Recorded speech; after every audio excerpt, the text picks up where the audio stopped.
Good morning and welcome to Douglas Day 2025. This is our 9th annual Douglas Day. We are so delighted that you can join us today. We are celebrating our 9th Douglas Day with more than 215 locations around the world. There's 8,500 of us out here today transcribing, celebrating, baking cakes. We are so delighted to welcome you today, and we are so excited to share all the many wonderful things we have prepared for you today. Denise? Absolutely. Thank you so much for joining us in this celebration of love for Black history. The very first thing that you're going to see will actually be a welcome and an invitation from the nation's librarian, Dr. Carla Hayden.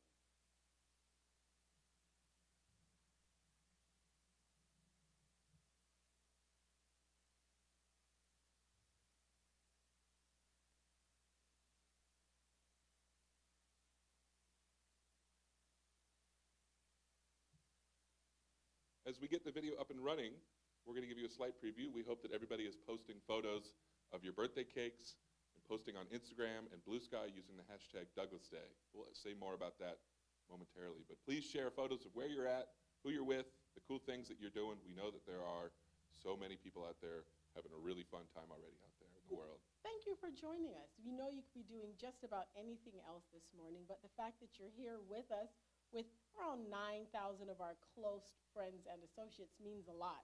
You know, this year we're celebrating in particular Black librarianship. And by Black librarianship, we're wanting to think about and talk about the roles and the important functions of librarians in our communities. So as we get ready to listen to the nation's librarian, just let's give a shout out to the librarians all over our country for who they are and the work that they do. And now we're going to hear from Dr. Carla Hayden.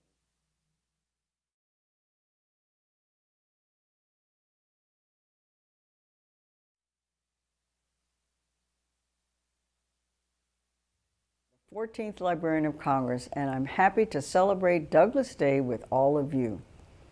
The Library of Congress is proud to collaborate with Douglas Day and volunteer. Hello, I'm Carla Hayden, the 14th Librarian of Congress, and I'm happy to celebrate Douglas Day with all of you. The Library of Congress is proud to collaborate with Douglas Day and volunteers around the world today. By bringing our collective expertise and enthusiasm to this special initiative, we're able to expand access to Black history for everyone. And today is a celebration. Not only are we celebrating Frederick Douglass's chosen birthday, we are also celebrating a day of service. When Mary Church Terrell founded Douglas Day in 1890,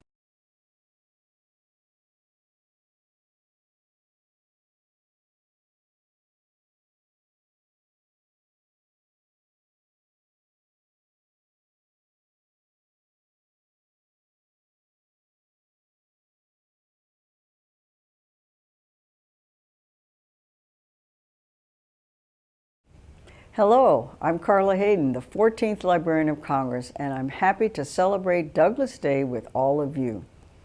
The Library of Congress is proud to collaborate with Douglas Day and volunteers around the world today. By bringing our collective expertise and enthusiasm to this special initiative, we're able to expand access to Black history for everyone.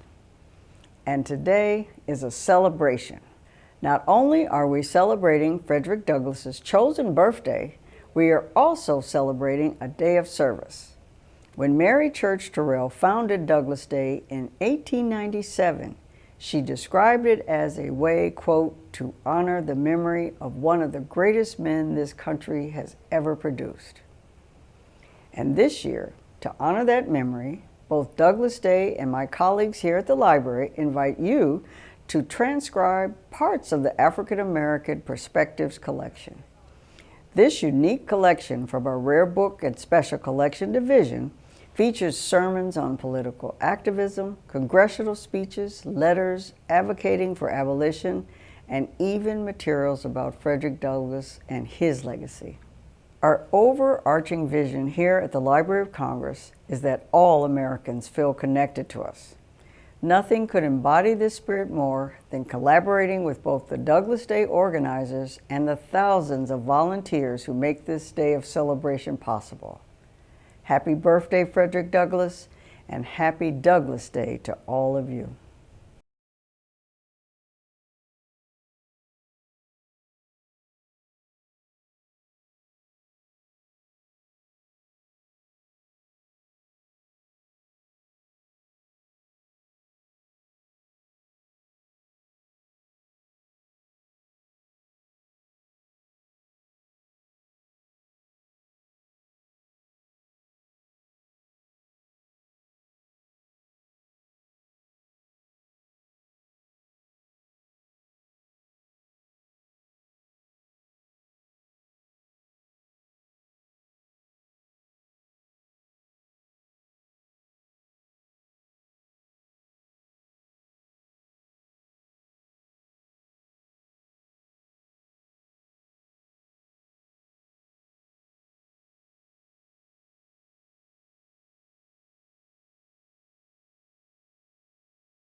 Thank you, Mr. Doug Tinsley, for that comprehensive explanation about BASL.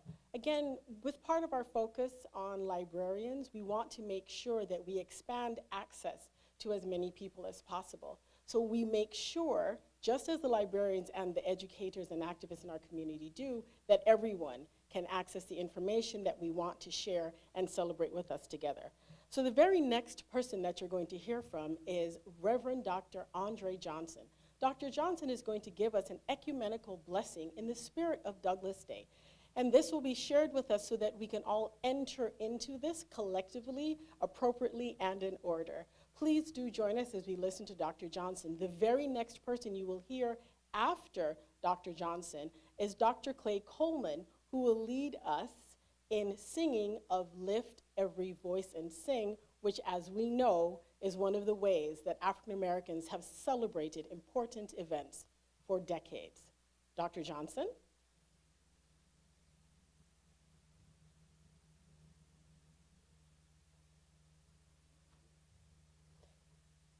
As we are getting ready to listen to Dr. Johnson, just prepare yourself.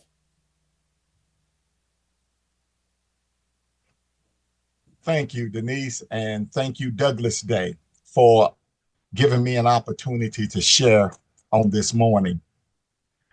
In one of his last public addresses, given 1 year before his death in 1894, Frederick Douglass proclaimed, "Whatever else I may forget, I shall never forget the difference between those who fought for liberty and those who fought for slavery, between those who fought to save the republic and those who fought to destroy it." All of his life, Douglass pleaded with the people to never forget the real reason for the Civil War. Never forget who started it, never forget who was on the wrong side of history, never forget those who blocked and damned the progress. Never, ever forget. And I do believe those words and these words ring ever so clear in our present day. As we deal with all that we're dealing with, this whole notion of a second coming, and I'm not talking about Jesus either. We must admit that many of us has forgotten. We've forgotten who fought for democracy and freedom and who did not, who stood up in truth and spirit for justice and who did not. So we find ourselves in what Bishop Henry McNeil Turner said 12 years after Douglas's death. What happens when we forget? Speaking before 400 ministers of the Southwest Georgia Conference in 1907, Turner lamented, "We are passing through a fearful exercise now. It is apparent that the hand and circle of dominant power are against us." He argued that the effort to disenfranchise and rule us out of the pale of humanity is an effort to disgrace us, a scheme put in operation by malicious and misanthropic men to tie us to the wheel of degradation. And as I read Douglas and I read Bishop Turner's words, I must admit that these words speak volumes today. We are passing through a fearful exercise now, as they strip the meaning of DEI to negate any fair chance to demonstrate our knowledge, skills, and know-how. We are passing through a fearful exercise now, as elected leaders try to nullify our history and forbid others from learning about it. We are passing through a fearful exercise now, with many in our country promoting racist ideas and thoughts and policies. We are passing through a fearful exercise now, where Project 2025 is being played out right and before our eyes. As Turner said, it is apparent that the hand and circle of dominant power are against us. But just like Douglas, Turner, I throw in Ida B. Wells, Francis Allen Watkins Harper, and a lot of the other ancestors, we must not give up. Therefore, in the spirit, let us not give up. Even when executive orders become crazy and crazier, let us not give up. Even when people we thought were on our side betray us for the proverbial 30 pieces of silver, let us not give up. Even when the going gets rough and the tough get going, let us not give up. Even when companies discontinue their DEI initiatives when they really did not need to, let us not give up. Although we are facing a fearful time right now, let us remember we are just passing through. We are not bound there forever, and truth will prevail soon if we do not give up. Ashe.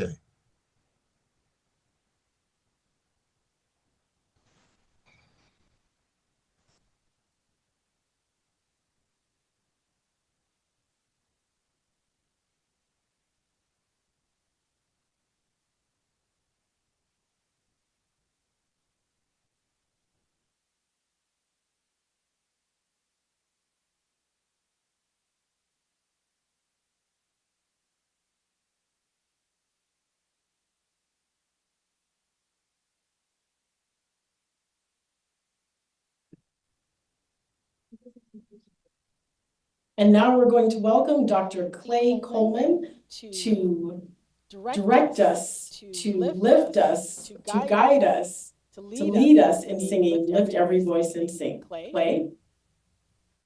Thank you, Denise. And thank you for that very important reminder, Dr. Johnson, to not forget, and also of what connects us, not only the words, but the music and the spirit that gives us hope and that gives us power in our current moment, in the present, and in the future. So what I want to do with all of you, wherever you are in this virtual space, or if you're face-to-face in person, co-located, is to sing a song that will help us remember and also help us connect in this time. Also, to bring us joy. I'm excited for all of you to join me and to join each other with this. Lift every voice and sing. Y'all ready? All right. Lift every voice and sing till earth and heaven ring. Ring with the harmonies of liberty. Let our rejoicing rise high as the listening skies.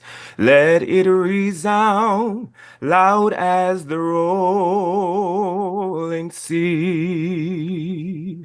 Sing a song full of the face that the dark past has taught us. Sing a song full of the hope that the present has brought us.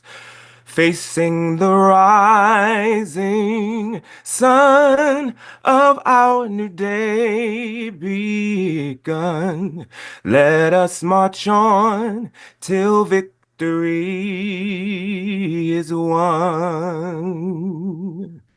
Third verse, God of our weary years, God of our silent tears, thou who hast brought us thus far on the way, thou who hast by thy might led us into the light.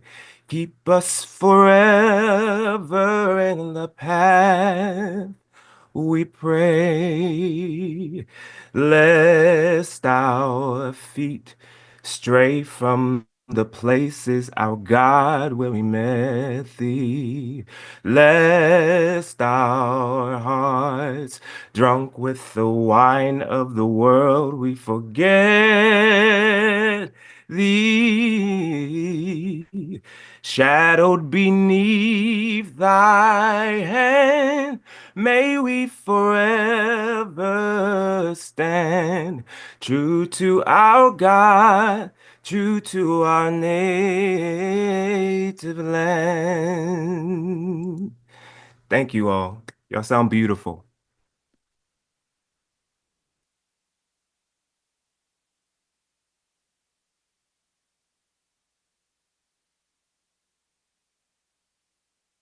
Thank you very, very much, Dr. Colmon. We really hope you enjoyed that. We are now on one accord. We have been appropriately opened, and we are on one accord in this place and in this space. So at this time, we're going to welcome Dr. P. Gabriel Foreman, who is the co-founder and the co-director of both the Center for Black Digital Research and the Color Conventions Project, to come and welcome us, bring us some sage words of wisdom and some more perspective as we continue to celebrate Douglas Day. Dr. Foreman. Thank you, Denise, Jim, everyone who is out there today to celebrate this day of collective love for Black history.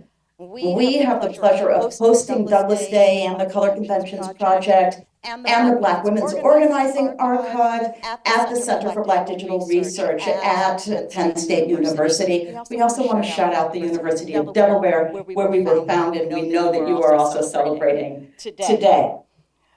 As we have the opportunity to resurrect history that has been lost, American history that has been scattered and disremembered, as we have a chance to sing, lift every voice and sing, connecting us to generations past and to producers of Black culture and literature and writing like James Weldon Johnson, who with his brother wrote the lyrics and the song Lift Every Voice and Sing. We remember that we are centered in American history, that it is impossible to erase the multiple groups of people who built this country, who celebrate and love this country, and who work to make it a stronger democracy, an inclusive democracy, a real democracy, as we are doing today, as we embrace the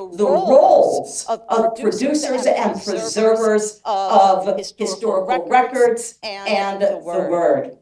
We also at the Center for Black Digital Research, which we call DigBlack, for digitize Black records, excavate Black history, love Black communities. We also want to thank the sponsors of the group, both Dean Lang from the College of Liberal Arts here and Faye Chadwell from the Penn State Library. And we want to really thank the Library of Congress, Dr. Carla Hayden as well. In addition to that, we want to note that we are not only at a moment where we're about to celebrate the 250th anniversary of the birth of this country, one which we are still working to perfect as a perfect union. But we are also in a moment where we get to celebrate the 200th anniversary of lots of figures that have worked to do this historically. Mary Ann Shadd Cary, Frances Harper, and the Black Press, which began in 2026 with Freedom's Journal, and we will be celebrating and programming to celebrate those Black records for many in that year as we come upon its 200th anniversary. We are also in this year celebrating the birth of Frances E.W. Harper. And Frances Harper is one of the most prolific Black authors and indeed one of the most beloved Black poets, known as the first Black woman on the anti-slavery circuit, and also the first Black woman to be at a university as well. I'm doing that. Right. We are going to be celebrating her through multiple kinds of projects this year. A readathon, which is available to you at DigBlack. And you just look up DigBlack or the Center for Black Digital Research, you'll find a whole page that does this work. You can find a read.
Thank Thank you you so so much, Dr. Foreman. As As we we are are getting in the spirit of Douglas Day, it is so important for us to not only think about what we are doing today to be active participants in our democracy, but to really give respect and pay some kind of homage to the people who made this possible, both our ancestors and the knowledge workers, the genealogists, the archivists, the librarians, and the historians, including all of our educators who are doing this today. So we want to give a special shout out from the Douglas Day team to everyone who is involved in collecting, preserving, archiving, and categorizing African American history, because as we know, Black history is American history. So the very next thing that we're going to do today is we're just going to quickly go over the schedule. So in addition to introducing the members of the Douglas Day team, you're going to hear a brief history of Douglas Day so that you can kind of get an understanding of where we're coming from and why we're participating in the ways that we are. There's going to be a tutorial to help you if you've never transcribed before. We have a comprehensive tutorial that's also posted on our site, which you can use to get acclimatized. We promise you it's super easy. You won't have any difficulties at all. Then we're going to talk about our cake contest. And so you're going to see some of the amazing cakes that have come in from all over the country that are going to allow us to not just celebrate together, but to figure out and identify who we think is the best. So you should kind of start thinking about that. And if you haven't sent in your pictures, send your pictures in so that we can see them and start to enjoy them virtually, as we can only imagine how good they taste. After that, we're going to close it out. And we're going to spend some time to start actually transcribing. We're going to report on our progress. We're going to sing happy birthday. There's going to be that amazing speech by Hassan El-Amin. And we're going to run pretty consistently in blocks of 10 to 15 minutes, almost bright until 3 o'clock. One of the things I want to alert you to is we're going to have a wonderful welcome video from descendants of the Murray family. So we want you to look out for that, as well as taking you into the archives themselves and looking at some social media highlights, just so we can bring everyone into the process. So again, sit tight. All of this is posted. You are going to have, as we have had many, many years in the past, a wonderful Douglas Day. The very next thing that I'm going to do right now is I'm going to introduce the Douglas Day team. So, going to go in order. Brianna Green is a third-year criminology student and a member of the social media outreach team. Skylar Watson Satchel is a fourth-year marketing student and a member also of the social media outreach team. They are amazing. Great smiles, I wish you could see them. Dr. Jennifer Isasi, who's Assistant Research Professor of Digital Scholarship at Penn State, and she is one of our acting broadcast directors today. Courtney Murray Ross, who is a dual title PhD candidate in English and African American Studies here at Penn State. She works on communications and outreach, primarily as the editor of the Douglas Day newsletter and Douglas Day graphics and swag. Dr. Jim Casey is the founding co-founder and co-director of Douglas Day, and you actually saw him earlier in the broadcast today. Right now, he's in the back helping keeping everything going. There's me, Denise Burgher. I'm a PhD candidate. I'm one of the co-directors of Douglas Day, and I work with curriculum and outreach. Gabby Sutherland, who is literally the person who holds all the keys to the kingdom, and she just gave you guys a big wave, but you can't see her, is a communication and event administrator here at the Center for Black Digital Research and serves as project coordinator for Douglas Day. Hayden who is a dual title PhD candidate in geography and African Studies here at Penn State. She also works on the outreach team with me and Skylar and Brianna. And we want to give a big shout out to the Penn State Comm Agency. It's a group of students and professors who are working on everything behind the scenes. They have these cute little black t-shirts that say Comm Agency on them, and they have all these bright smiling faces. And we just want to let you guys know that we appreciate all that you do and the ways that you do it. So the very next thing that you're going to hear after you've now been introduced to our beautiful smiling faces is you are going to hear a brief history of Douglas Day, and this is going to be presented by Courtney Murray Ross.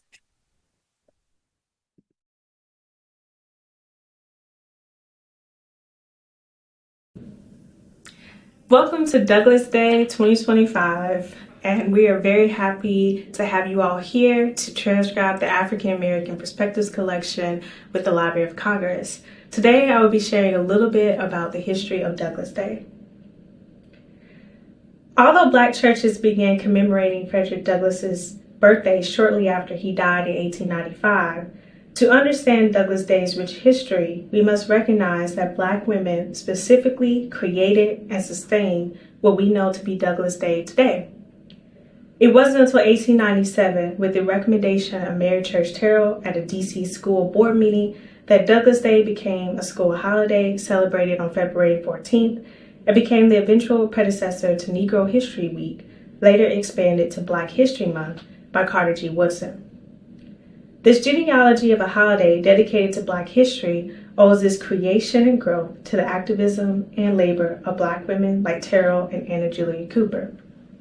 That means that Douglas Day is not merely a birthday celebration about one of the most important and most photographed men of the 19th century, but Douglas and his memory became a Black club women's movement focused on historic preservation. With Terrell, Douglas Day intersected both her commitment to racial uplift, where she proudly declared, quote, "It proves that I and nobody else established Douglas Day," end quote. But also her commitment to the suffrage movement and Douglas's efforts to that movement, when she reflects that without Douglas's advocacy, quote, "It is anybody's guess how long the cause of suffrage for women would have been delayed," end quote. Terrell's thoughts represent that Douglas significantly impacted Black club women and their organizing efforts. They enmeshed his memory into a communal pedagogy. Douglas Day not only reached the young, but in the case of Cooper and Franklin University, it also had a place in adult education and training. Douglas Day brought together broader networks of Black women across the country. For example, the NACW, National Association of Colored Women, employed Douglas and his namesake day as a fundraising campaign for the upkeep of Douglas's home, among other projects and activities. Even corporations either owned by or affiliated Black women played a role in memorializing Douglas's life and impact well into the 1960s. So fast forward to 2017, at the University of Delaware, these Black women's efforts guided the Colored Conventions Project team to revive these celebrations as memorials that invite active participation and community building. Their Douglas Day principles recenter that many Black collections, holidays, and movements would not be what they were or are without the labor and organizing of Black women. So with that, I welcome you to Douglas Day 2025 and hope you have a great time transcribing and being in community with us. Thank you.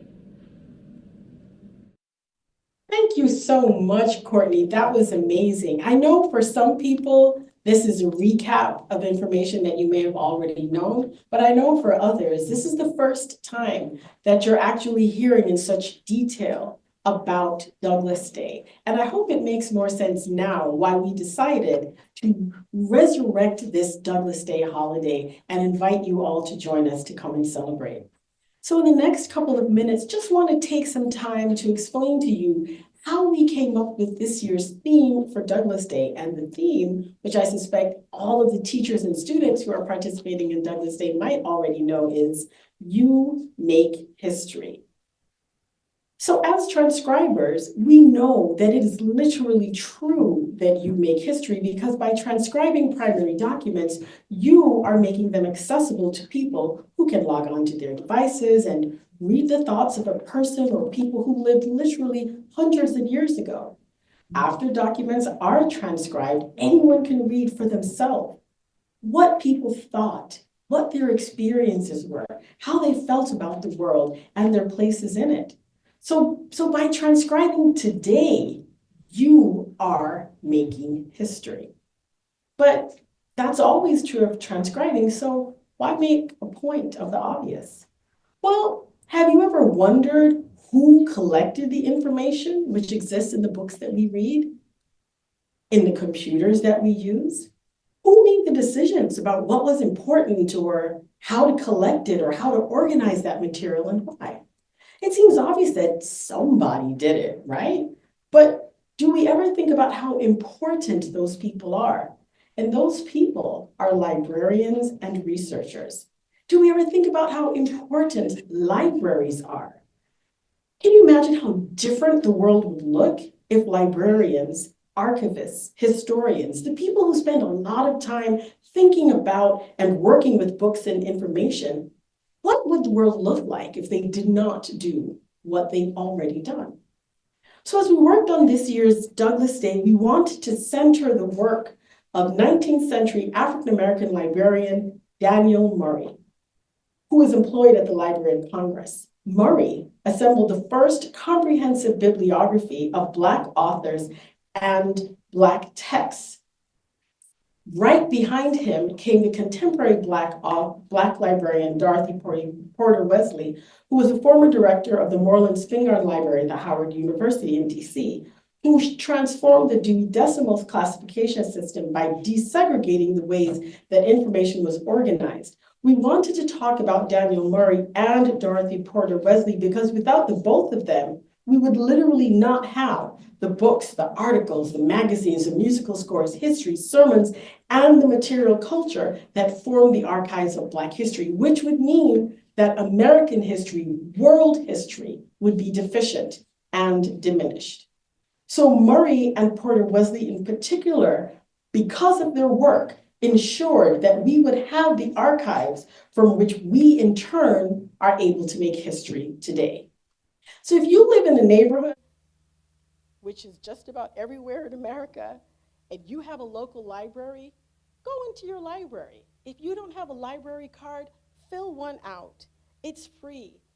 It's open for you to use, and you will find a wealth of information and resources that will transform your life. You'll find something to read, something to listen to, something to watch, and something to learn about. This Douglas Day, we celebrate, we salute, we recognize, and we thank all the archivists, the historians, the genealogists, the memory workers, the librarians, the scholars, and the readers who, like you today and every day, make the choices that we make to make history. As we celebrate Douglas Day 2025, let us remember that librarians form a key pillar in the worlds that we have come to know, appreciate, and love. And we thank you. The very next thing that you're going to see and be able to learn and interact with is a By the People tutorial that will teach you and train you about how to transcribe using the Library of Congress interface, We the People. Again, for those of you who are already familiar with it, you can just kind of halfway pay attention, but for people who are a little uncertain and want to take that extra time, pay close attention. We promise you it's super easy. You're gonna have a great time using it. And if you have any difficulties, let us know on social media. We have a team of people, young people who are very adept at this, ready to help you unravel any knots and answer any questions. So again, the very next thing that you're going to see is the By the People tutorial, which Jim Casey is going to walk us through. Jim? Thanks, Denise. Good morning again, everyone. Let's talk about By the People. This is the platform provided for us by the Library of Congress. I'm here today to help you understand how to find, transcribe, and review documents in the Library of Congress African American Perspectives in Print collection. We're going to go to our first slide. When people first start on By the People, they tend to have 4 frequently asked questions. 1, do I need an account? 2, where do I find something to transcribe? 3, how do I transcribe? And 4, how and why should I review? So number 1, do I need a By the People account? Accounts are optional, but we highly, highly, highly, highly recommend them. It only takes 30 seconds to create an account, and that allows you to keep track of your past work. You can use their newfangled OCR button, you can add tags, and you can also help to review documents that others have transcribed. So accounts are optional, but we really recommend that you sign up. Number 2, where do I find something to transcribe? Today here on February 14th, 2025, you can simply scroll down on the homepage of By the People at crowd.loc.gov. When you scroll down, you'll be able to see links that say something like, surprise me, jump to a transcription, or jump to a review. For today, as a special treat, those links are going to take you directly to open pages for work in our featured campaign.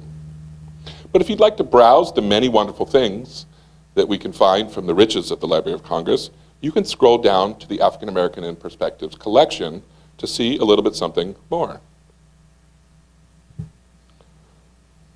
As you scroll down, what you will see is a filter button that says something like not started, or needs review, or in progress.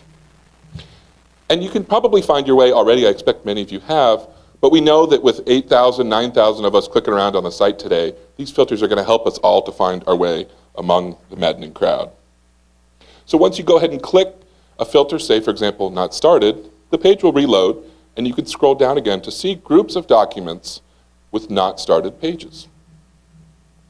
Next, you can scroll down to find a document with open pages. And here you'll notice that the not started filter is going to stay active. You can see if there's those tiny little diagonal lines right there, you're looking for those lines. Those show you open spaces for work. So you can go ahead and then click on an icon for a document. And now you should be able to see individual pages and get to transcribing. So let me recap very, very briefly just for a moment.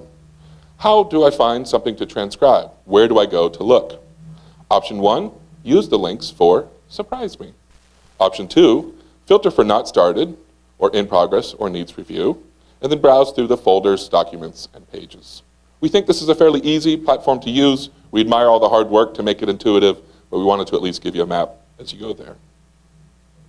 So let's move on to the most important question right now. How do I transcribe? There's basically one golden rule for doing this. Type what you see. Type what you see. That's all you got to do. Work from left to right, top to bottom. Type exactly what you see. And now, hopefully, you are seeing the interface of the By the People website. And I want to point out just 2 very, very important buttons for you there. The first one is save. Please remember to save your work as you go along. It's very important to save frequently. We don't want folks to do all that hard work and to lose it midway because your browser crashes. So please click save as you go. And then when you're done and ready to submit a document, go ahead and just hit that button that says submit. Okay? But we also know that even if that's probably what most pages will that's entirely what they'll require you to know, we know that there might be a few judgment calls, a couple of things you need to keep in mind. So we want to walk you through those very briefly. First, keep it original. Preserve original typos, spelling, grammar, or punctuation. Even if it seems wrong to you, type what you see. You might see next some documents with special formatting, things designed in certain kinds of ways. Please go ahead and preserve the original line breaks in the document. Right? When you see a new line, hit return on your computer. Please feel free, though, to ignore any other formatting such as bold or italics or any other thing such as that. Okay? And here you can see an example of an accurate transcription that reproduces the line breaks but ignores all of the other formatting.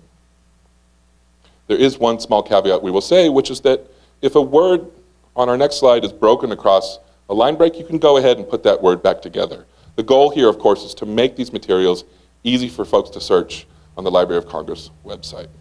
So on this page, for example, you could combine the word im-ported down to imported. Last, we'll say that there are likely to be many images in our materials today. And when you get to those, if you see an image, transcribe the words, but please don't worry about describing them. Next, you might see text that includes any number of unusual things, such as text in the margins, text that's been deleted, or maybe those old-timey Fs that sort of look like Fs and sort of confuse you. If you come across any of these sorts of materials that seem different or unusual, we want to encourage you to click on the top right of your screen for the how-to guide and for the campaign tips.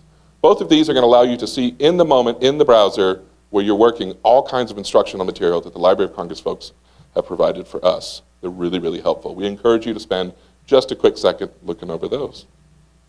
Okay, so that will get you through everything you need to know for transcribing all of the wonderful documents today.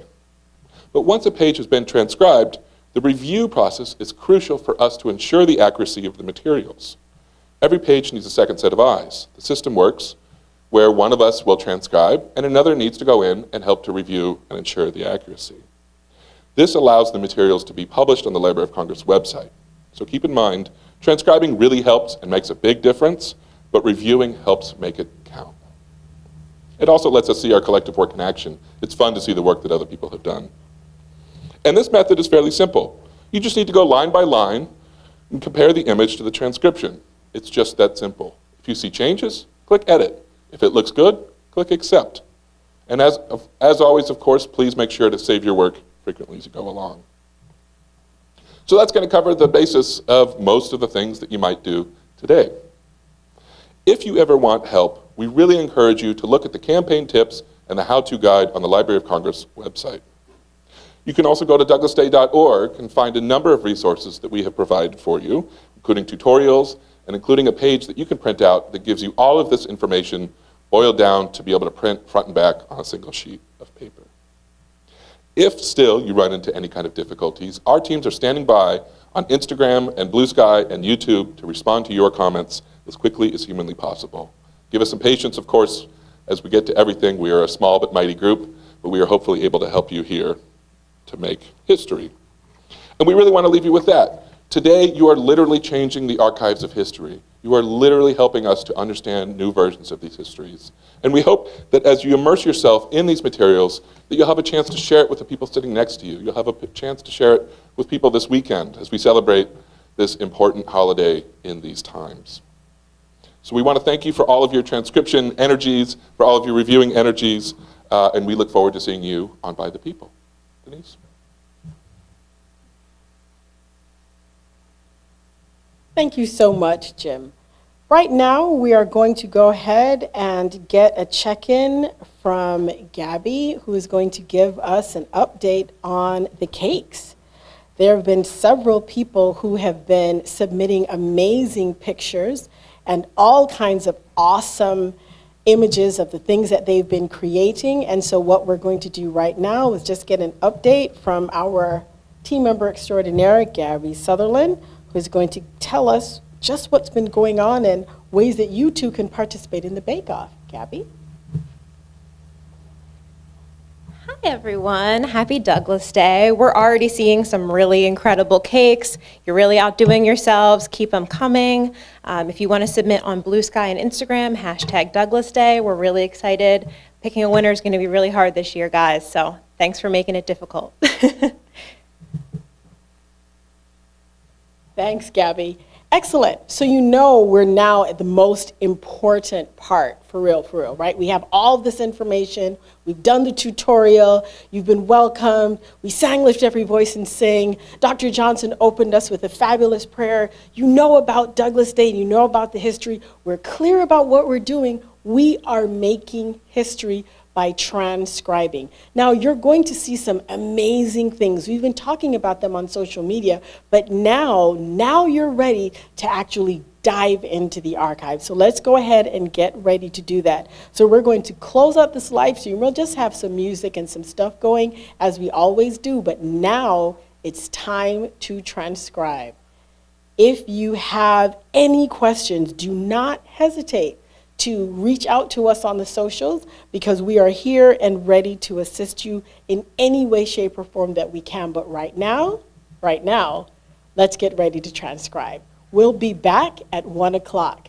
Happy transcribing and happy Douglas Day.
Thank you so much. We hope that you've enjoyed that time working with the archives.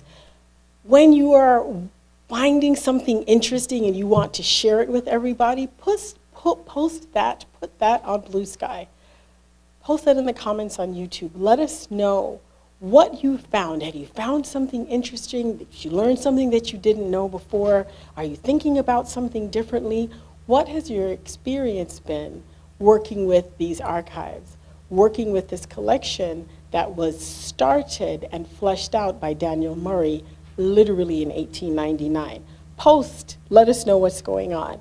All right, so welcome back, welcome back. The very next thing that we're going to hear, we're going to get a brief summary of what's been going on, how much progress we've made in a few, but since we've only just started transcribing, that's not what we're going to, because there's not much to say just yet, but we're going to hear about that in a little while from Jim. But the very next thing that we're going to do is we're going to do the thing that you do at a birthday party, because this is Frederick Douglass's chosen birthday.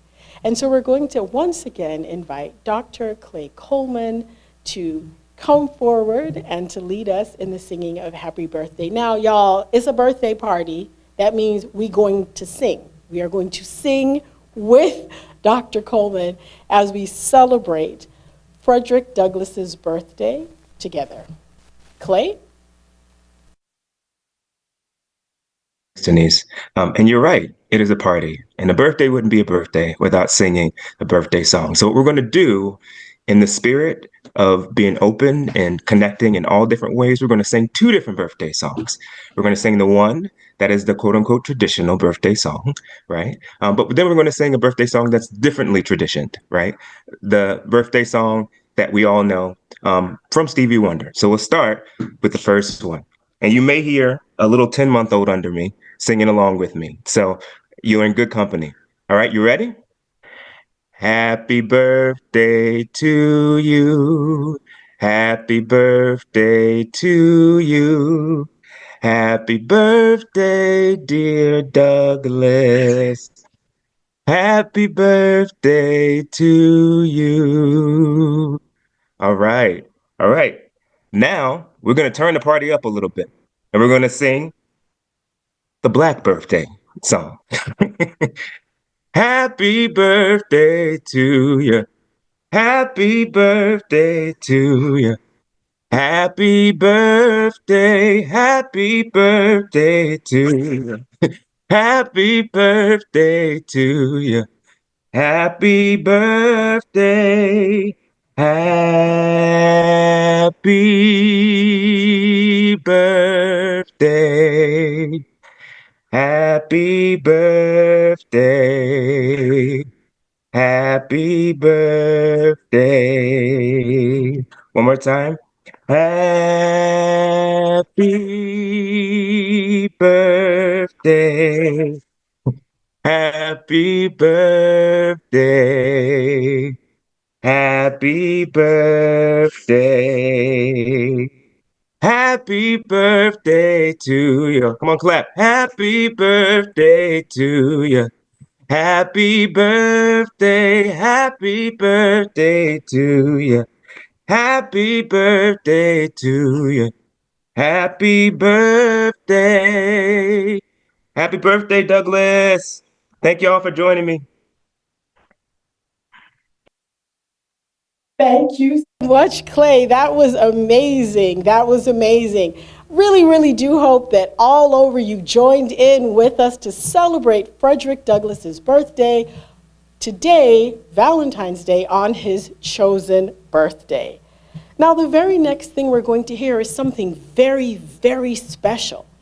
You know, generally when we're dealing with documents and people and texts and issues and subjects from over 100 years ago, sometimes it's hard for us to make the connection that we're actually talking about real life people who had hopes, who had dreams, who had families, who had people that they cared about, and who worked really, really hard, facing incredible difficulties to accomplish the things that they did.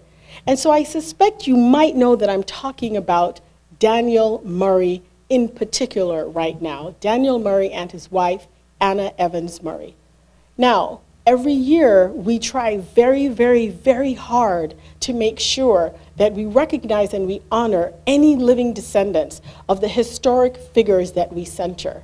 And so today we have a very, very, very special greeting that is coming from the Murray descendants. And so right now, just get a little quiet and give your attention to the next segment, which is a greeting from the Murray family.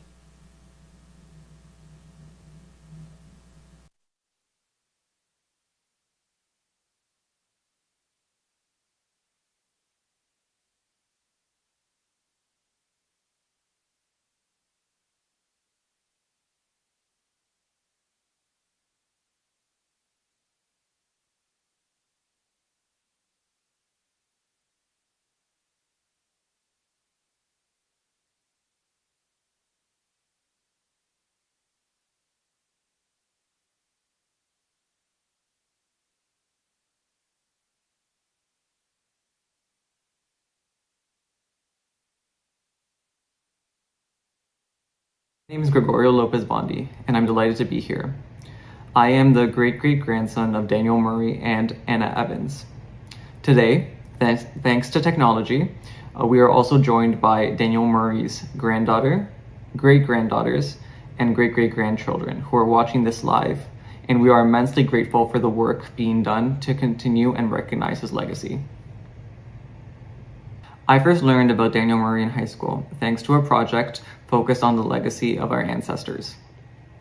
It wasn't until years later in university did Elizabeth Dowling Taylor reach out to me, on Facebook, believe it or not, while writing her book, The Original Black Elite.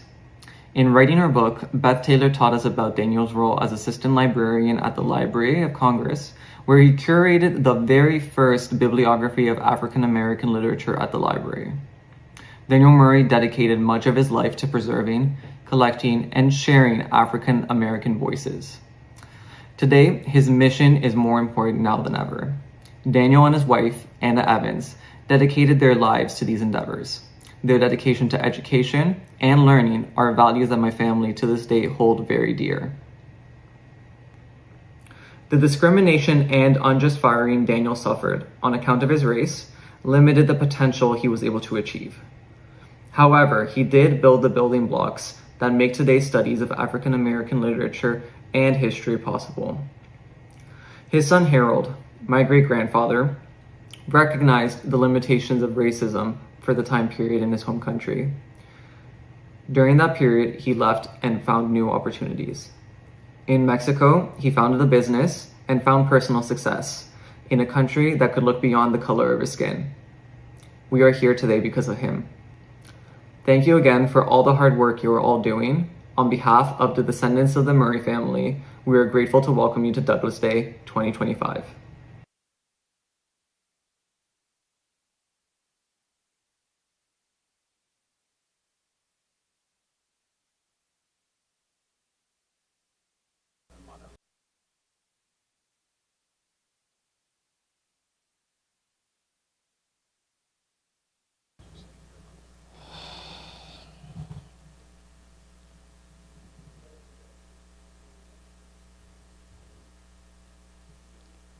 Thank you. Thank you so much, Gregorio, who so graciously shared this beautiful greeting from your family. He was so gracious when I reached out to him, and all the members of the Murray family, including an individual actually who is a part of our PSU family. The generosity, the graciousness, the kindness, I think, does an incredible service to the incredible, incredible work, the sacrifice, the importance of the work that Daniel and Anna Evans Murray did here in the 19th century. We are thankful to you and we appreciate you. So the very next video that you're going to see is actually a project that we embarked on and created maybe 4 or 5 years ago, and it's a recording, it's a reenactment of a speech given by Frederick Douglass to explain to a growing chorus of people who are challenging whether or not African Americans should hold colored conventions. Now, colored conventions were spaces where African Americans talked about political issues and organized to fight against and for a number of things, from abolition of slavery to fair pay for fair work, access to the ballot box, access to the jury box. And Douglas was engaging all of these issues when he gave this famous speech, which is entitled, "Why Hold a Colored Convention?" Hassan El-Amin is a widely recognized, extremely important actor who gave his time and his effort to help us to recreate this historic moment with Douglas. And so the very next thing that you're going to see will be the speech by Hassan El-Amin, which is entitled, "Why Hold a Colored Convention?" Jim apparently has to give us an update. Hi, everyone. I'm going to join Denise up here just to say that we are hearing from folks that the Library of Congress website might not be working.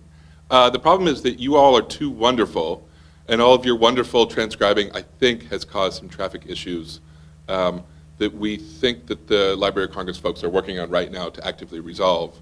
So bear with us. The site is coming back momentarily. We know that folks are reaching error messages, but the timing is perfect because you get to hear the wonderful Why Hold a Colored Convention speech exactly right. that Denise just introduced. Yes. So hang on with us for a minute. Now might be a time to go get a cupcake, a slice of cake. We're seeing some beautiful cakes out there, I must say. I'm looking Some forward to strong seeing them, contenders. absolutely. Drink some water, stretch your legs, and get ready to do some more transcribing. But we will have more for you momentarily, all right? But come right back, because the very next thing that you're going to see is the recording by Hassan El-Amin of Douglas's Why Hold a Colored Convention.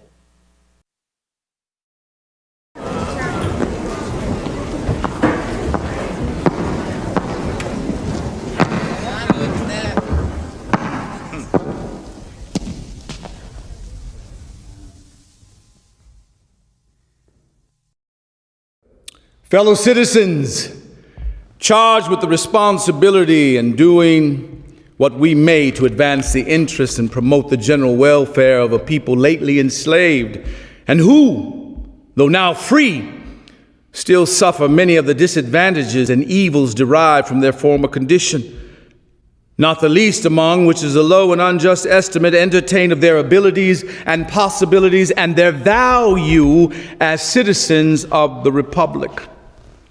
Allowing the existence of a magnanimous disposition on your part to listen candidly to an honest appeal for fair play, coming from any class of your fellow citizens who may have, or may think they have, rights to assert or wrongs to address. The members of this National Convention, chosen from all parts of the United States, representing the thoughts, feelings, and purpose of colored men generally, would most respectfully and earnestly ask your attention and favorable consideration to the matters contained in the present paper. Born on American soil in common with yourselves, deriving our bodies and our minds from its dust, centuries having passed since our ancestors were torn from the shores of Africa, we, like yourselves, hold ourselves to be in every sense Americans, and that we may therefore venture to speak to you in a tone not lower than that which becomes earnest men and American citizens. Having watered your soil with our tears, enriched it with our blood, performed its roughest labor in time of peace, defended it against enemies in time of war, and at all times been loyal and true to its best interest.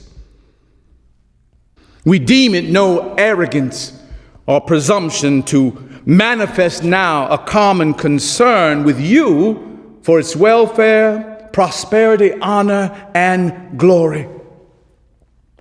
If the claim thus set up by us be admitted as we think it ought to be, it may be asked what propriety or necessity can there be for the convention of which we are members? And why are we now addressing you, asking for justice and fair play, These questions are not new to us. From the day the call for this convention went forth, this seeming incongruity and contradiction has been brought to our attention from one quarter to another, sometimes with argument, sometimes without argument, sometimes with seeming pity for our ignorance, and at other times fierce censure for our depravity. These questions have met us.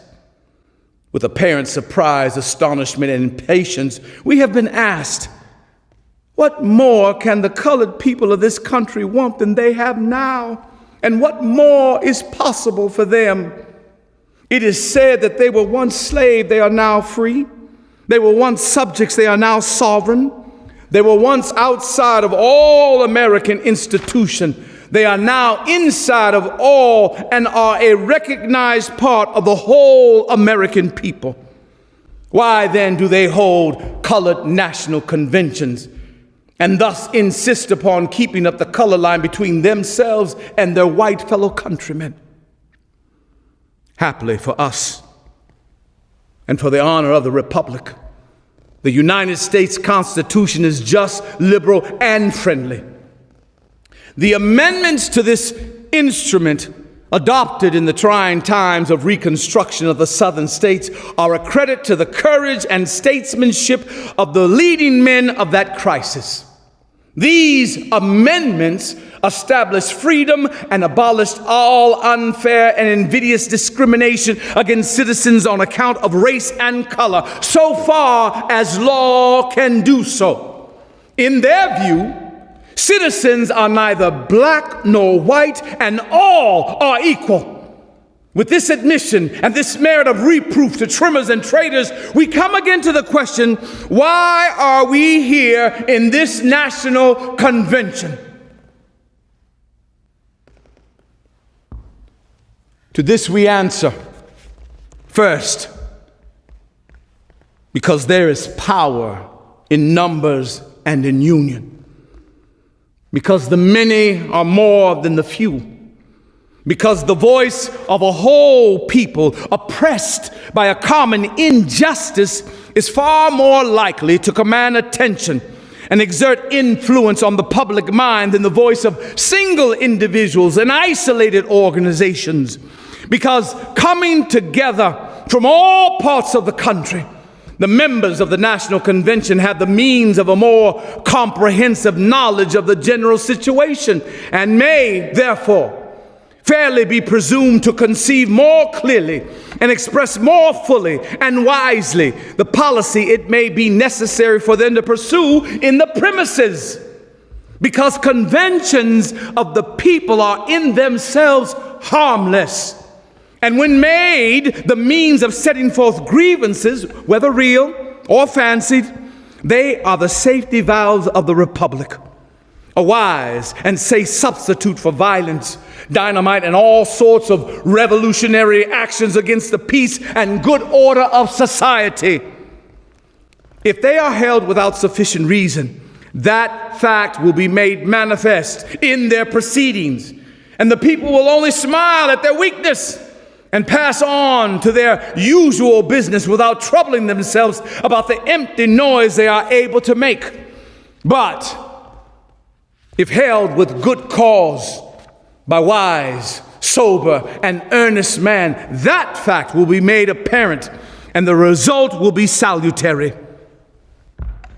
That good old maxim, which has come down to us from revolutionary times, that error may be safely tolerated while truth is left free to combat it, applies here.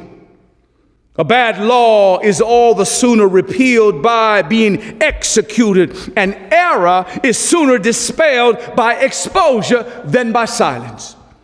So much we have deemed it fit to say of conventions generally, because our resort to this measure has been treated by many as if there was something radically wrong in the very idea of a convention. It has been treated as if some ghastly secret conclave sitting in darkness to devise strife and mischief. The fact is, The only serious feature in the argument against us is the one which respects color. We are asked not only why hold a convention, but with emphasis, why hold a colored convention? Why keep up this odious distinction between citizens of a common country and thus give countenance to the color line? It is argued that if colored men hold conventions based on color, white men may hold white conventions based on color, and thus keep open the chasm between one and the other class of citizens, and keep alive a prejudice which we profess to deplore. We state the argument against us fairly and forcibly, and will answer it candidly, and we hope conclusively. By that answer, it will be seen that the force of the objection is, after all, more in sound than in substance. No reasonable man will ever object to white men holding conventions in their own interest, when they are once in our condition and we in theirs, when they are the oppressees and we the oppressors. In point of fact, however, white men are already in convention against us in various ways and at many important points. The practical construction of American life is a convention against us. Human law may know no distinction among men in the respect of rights, but human practice may. Examples are painfully abundant. It is our lot in life to live among people whose laws, traditions, and prejudice have been against us for centuries. And from these, they are not yet free. To assume that they are free from these evils simply because they have changed their laws is to assume what is utterly unreasonable and contrary to facts. Large bodies move slow. Individuals may be converted on the instant and change their whole course of life. Nations never will. Time and events are required for the conversions of nations. Not even the character of a great political organization can be changed by a new platform. It will be the same old snake, though in new skin. Though we have war, reconstruction, abolition, as a nation, we still linger in the shadows and blight of an extinct institution. Though the colored man is no longer subject to be bought and sold, he is still surrounded by an adverse sentiment which fetters all his movements. In his downward course, he meets no resistance, but his course upward is resented and resisted at every step of his progress. If he comes in ignorance, he conforms to the popular belief of his character, and in that character he is welcomed. But if he shall come as a scholar and a statesman, he is hailed as a contradiction to the national faith concerning his race, and his coming is resented as impudence. In the one case, he provokes contempt and derision, but in the other, he is affront to pride and provokes malice. In spite of all your religion and laws, he is a rejected man. He is rejected by trade unions of every trade and refused work while he lives and burial when he dies. And yet he is asked to forget his color and forget that which everybody else remembers. Not even our churches, whose members profess to follow the despised Nazarene, whose home on earth was among the lowly and despised, have yet to conquer this feeling of colored madness. And what is true of our churches is also true of our courts of law. Neither is free from this all-prevailing atmosphere of color hate. The one prescribes the deity as impartial, no respecter of persons, and the other, the goddess of justice, as blindfolded. with swords by her sides and scales in her hand, held evenly between high and low, rich and poor, white and black, but both are images of American imagination rather than American practices. This condition of things is too flagrant and notorious to require specification or proof. Thus, in all relations of life and death, we are met by the color line. We can ignore it if we would, and ought not if we could. It haunts us at midnight. It denies us justice in courts, excludes our children from schools, refuses our son the chance to learn trades, and compels us to pursue only such labors as will bring the least reward. While we recognize the colored line as a hurtful force, a mountain barrier to our progress, we do not despair. We are a hopeful people. This convention is proof of our faith in reason, in truth, in justice, and our belief that prejudice, with all its malign accompaniments, may yet be removed by peaceful means. When this shall come, it will be then only used as it should be, to distinguish one variety of human family from another. It will cease to have civil, political, or moral significance, and colored conventions will then be dispensed with as anachronism, wholly out of place, but not until then. Do not marvel that we are not discouraged when we consider how deep-seated this feeling is against us. The long centuries it has been forming, the forces of avarice which have been marshaled to sustain it, how the language and literature of the country has been pervaded with it, how the church, the press, the playhouse, and other influences of this country have been arrayed in its support. The progress towards its extinction must be considered vast and wonderful. If liberty with us is yet but a name, our citizenship is but a sham, and our suffrage thus far only a cruel mockery. We may yet congratulate ourselves upon the fact that laws and institution of the country are sound, just, and liberal. There is hope for a people when the laws are righteous, whether for the moment they conform to the requirement or not. But until this nation shall make its practice accord with its constitution and its righteous laws, it will not do to reproach the colored people of this country with keeping up the color line. For that people would prove themselves scarcely worthy of even theoretical freedom, let alone practical freedom, if they settled down in silence, servile, and cowardly submission to these wrongs.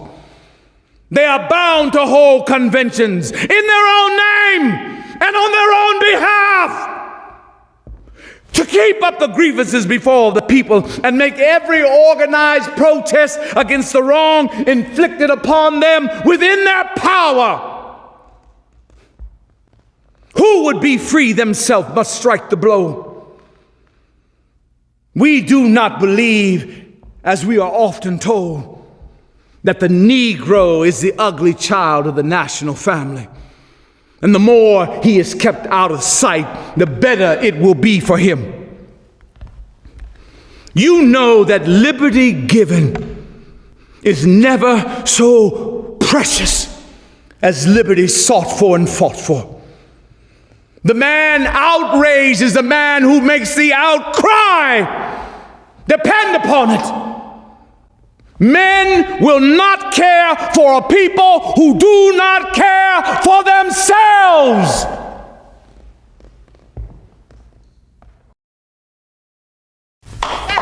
Go ahead and preach now.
Rinse it off. Say it again.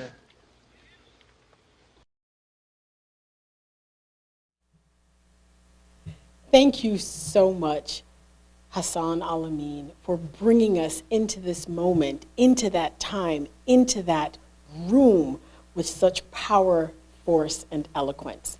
Did you feel it? Can you imagine what it would have been like to listen to Frederick Douglass live, to hear him confront those ideas and those issues and weave them together in such a masterful way? We are so, so, so fortunate to have someone with Hassan El-Amin's skill be willing to continue to share this gift with us. So right now, you should be feeling very comfortable in your knowledge about Douglass Day, your knowledge about our theme. You make history, we make history. And we hope that you have allowed the LOC site to take a breather. We've gotten some communications that people have been able to get back online, and Jim is going to come and say more about that in a moment. So if you're not, get ready to start transcribing again. If you had taken a break, got some water, some cupcakes, some pizza, some cake, just kind of chilling with a minute, get ready to start actually working with those documents again. But right now, I'm going to ask Jim to come and join us to give us a proper update. Jim? Hi, everyone. It's my turn to say thanks for bearing with us. This has been a record-breaking Douglass Day already. Let me read some numbers to you from the Library of Congress website. We have already completed, that means both transcribed and reviewed, 670 pages. We have transcribed 3,529 pages, and there's another 500 or so, 468, according to my computer, that are now underway. What that means is that we've done something like 5,000 pages worth of work in about an hour. That breaks every single record of every Douglass Day we've ever had before. And I think that that's also true for the folks over at the Library of Congress. The IT department and the developers at the Library of Congress are actively working on resolving this issue. We know that there are network log jams. There's so much traffic at the moment that we are being too wonderful for the Library of Congress website. So kudos and hooray for all of you, but we also want to invite you to take a moment to pause, to bear with us as we get this back up and running. And what I will say is that a couple of folks are already starting to post on social media about some of the things that they found already. So perhaps if you are waiting for the Library of Congress website to come back online, we'd love for you to reflect in the rooms where you are and on social media. What does Douglass Day mean for you in this moment here in February 2025? I think it's fair to say that in this moment, it's not so easy to be talking about the archives of Black history. It's not so easy to be putting on these events in all of the spaces where we exist as people, as bodies, as communities. And so please, if you would reflect, what does Douglass Day mean to you in this moment, here and now? Please post that on social media.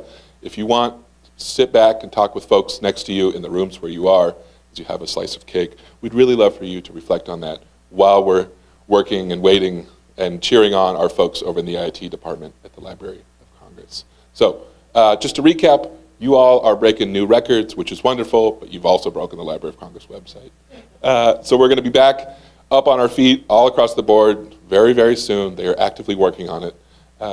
If you are able to load pages for working on now, what we can suggest is that you might want to just open up a Word document or a Google Doc on your computer and look at the image and transcribe into the Google Doc so that then you can copy and paste back over into the window. That's something we usually try to avoid because it adds an extra step, but for now, if you are able to load images, go ahead and just transcribe on your computer, and then you can always copy and paste in once you're able to save things and submit. Okay. I'm going to invite Denise back up. If you have any questions about that, our team is on Instagram and Blue Sky.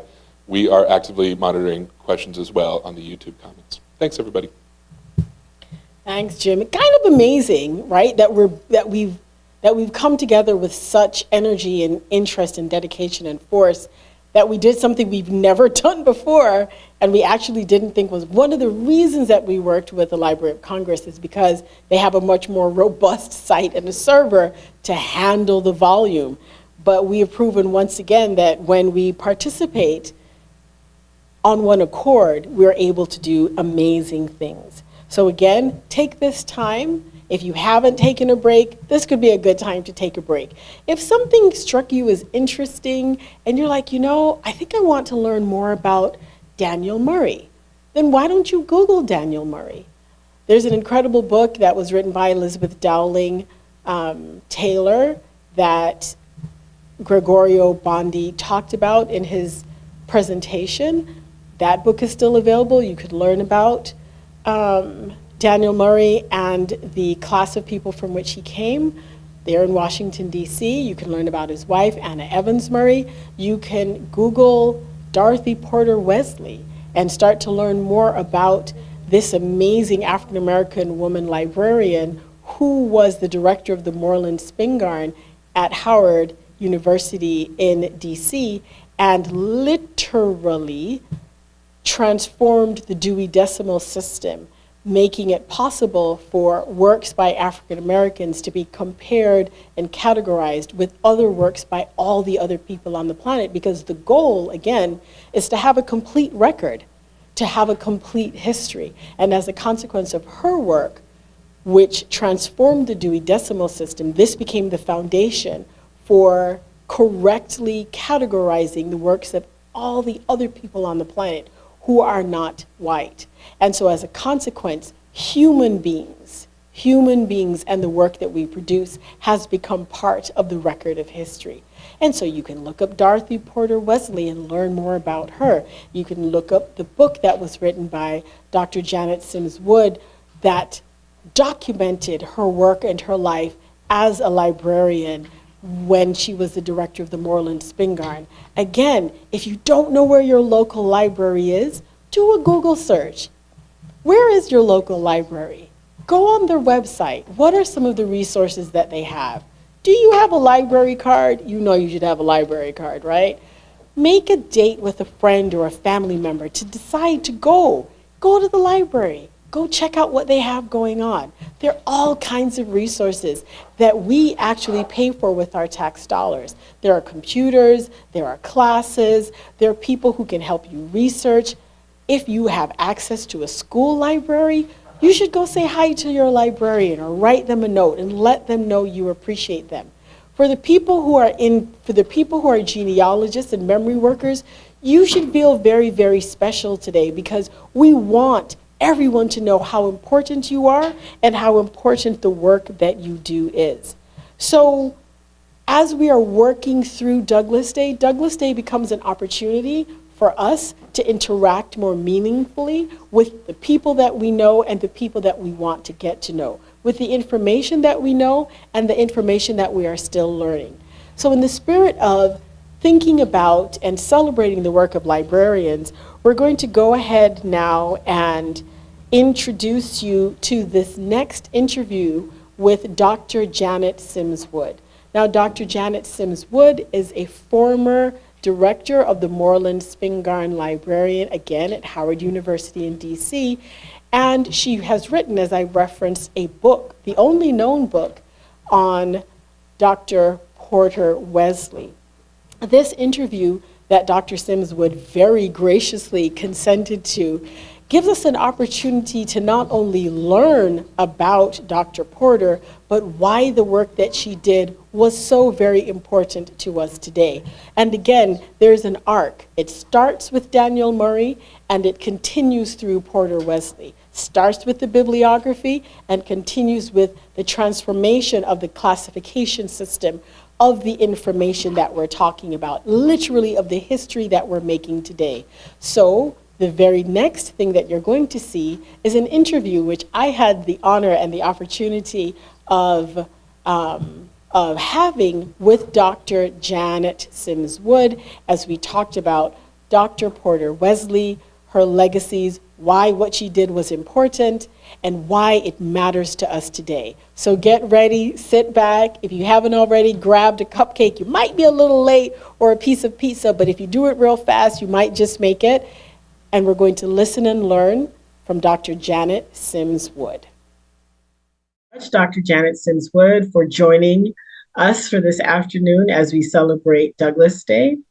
You've been invited here because you are one of the few experts not just on Black librarianship, but on the work of Daniel Murray and Dr. Dorothy Porter Wesley. So I just wanted to give you an opportunity to introduce yourself and to tell us what you would want us to know about Daniel Murray and Dr.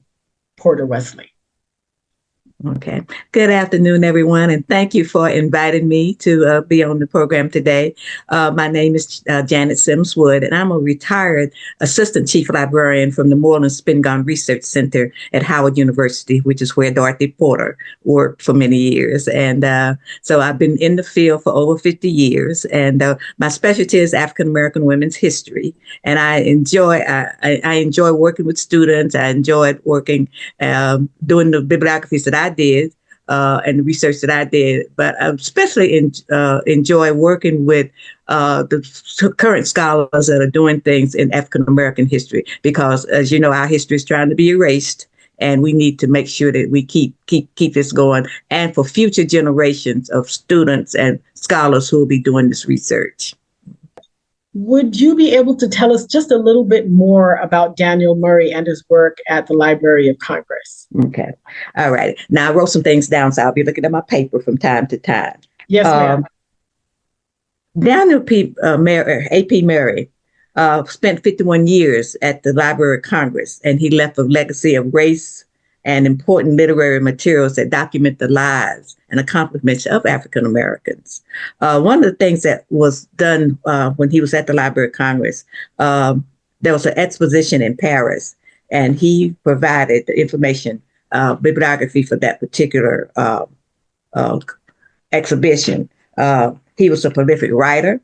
He authored numerous articles himself on Black history and culture. He published several reference biographies. Just an outstanding gentleman. And of course, his work was very instrumental. His time period was from 1871 to 1922.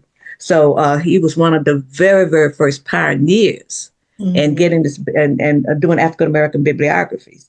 One of the things that I say he did, he amassed thousands of biographical sketches, hundreds of books, pamphlets.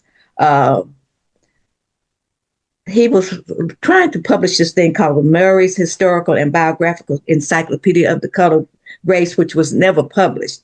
But drawing on his efforts to do that, that's why he was asked to exhibit at the Paris exhibit, which was in 1900. I think it was, as far as it's concerned, it was Library of Congress's first bibliography on African American history and literature. So he was just monumental in getting things done. This Paris exposition, Murray searched for titles of every book or pamphlet known to be written by African Americans, and he secured something like 270 titles. And so then he also appealed to others to help him get materials done.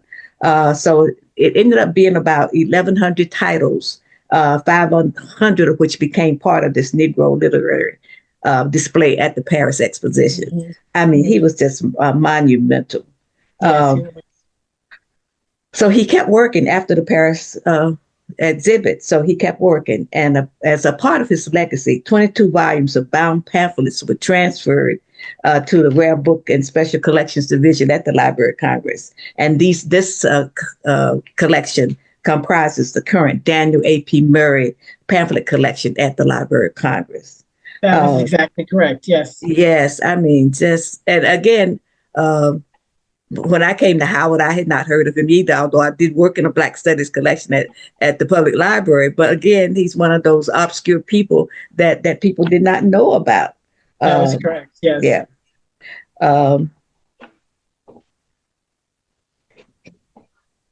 His work just inspired him to keep working. Yes. So he was a man he had vast information. And so he was often called on to lecture and teach, especially he was summoned to the U.S. Congress several times to talk about matters of history and culture as pertaining to African Americans. Okay, so just a a man. So let me move on to Dorothy. In my forward, Thomas Battle talks about Dorothy Porter Wesley, and he says we value books in libraries, but we overlook the custodians who collect and care for them.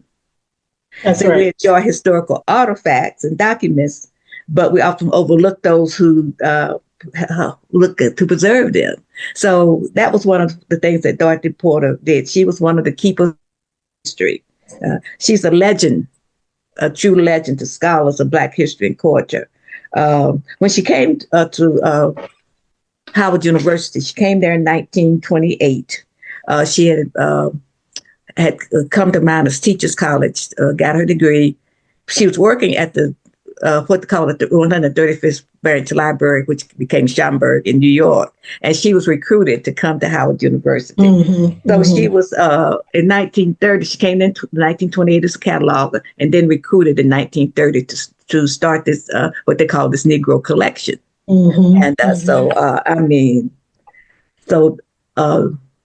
Part of the things that came there was the Arthur B. Spingarn collection, which came in 1946.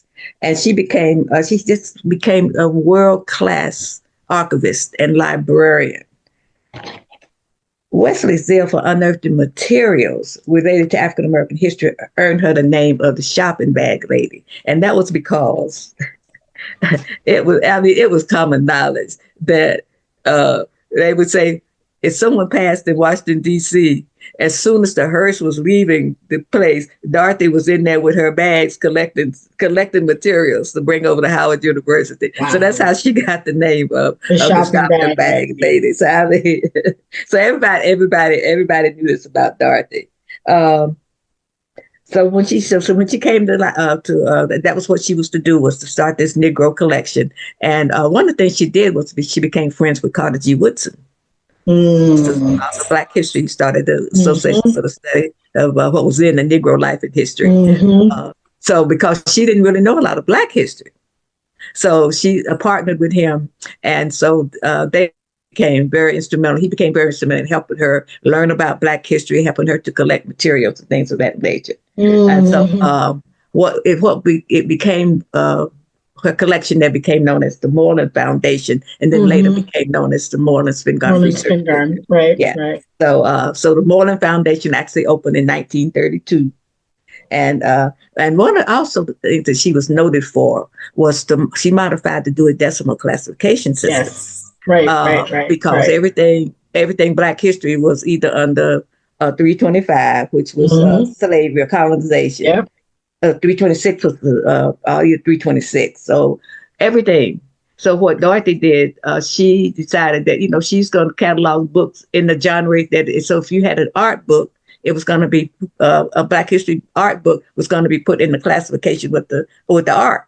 Or if it was history, medicine, say a little bit more about why that's important, because I don't think this was one of the things that I also learned when I was doing this research, that she modified the Dewey Decimal System and essentially desegregated the way we organized information.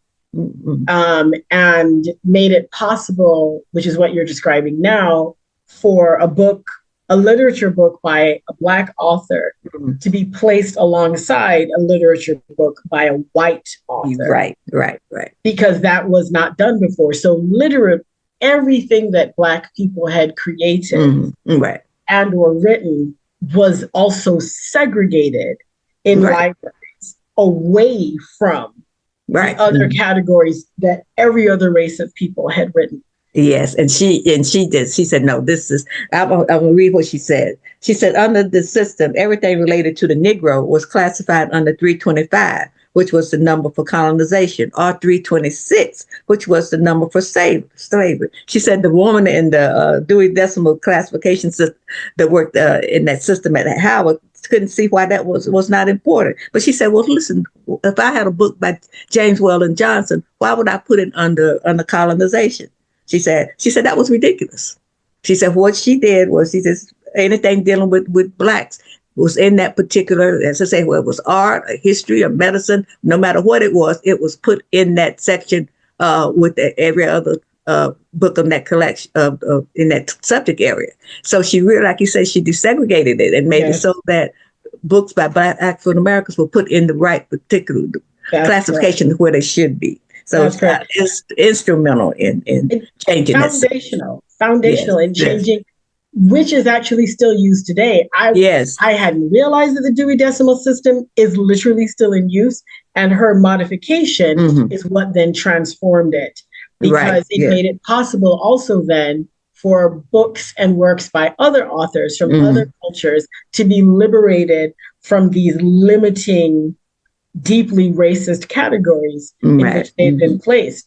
And through your work, I discovered that were it not for Porter Wesley doing that, literally the field of African American studies, which is built on Murray's work, of assembling this information and proving, because I remember reading at the time, and we had a brief conversation about this, that Murray's boss at the LOC figured he might find 10 or 15 titles, but he ended up finding over 1,000 titles. And part of that was proving that Black people, African American people, did write, did think, did write books, did write theory. So there was a way that collecting this information made an argument about not just Black excellence and Black brilliance and Black participation, but Black humanity. Black humanity. And then Porter Wesley comes along almost a whole generation later and completely transforms the system in order for us to be able to be placed in conversation with all the other world races and ethnicities in ways that just hadn't existed before. Yeah, she was just instrumental in that. That's something she will always be known for. She was known for many different things, but one of the best things is that that Dewey Decimal System, we organizing it, so that our books would be where every other book was supposed to be, Absolutely. So, I mean, it was just monumental. So she, one of the other things that she did too was she helped a lot of people. She helped a lot of people. And of course, being on the college campus, her first, of course, she had to be for the students, So one of the things that faculty would want her to do is to get some resources so that they could give their students materials to read for their classes.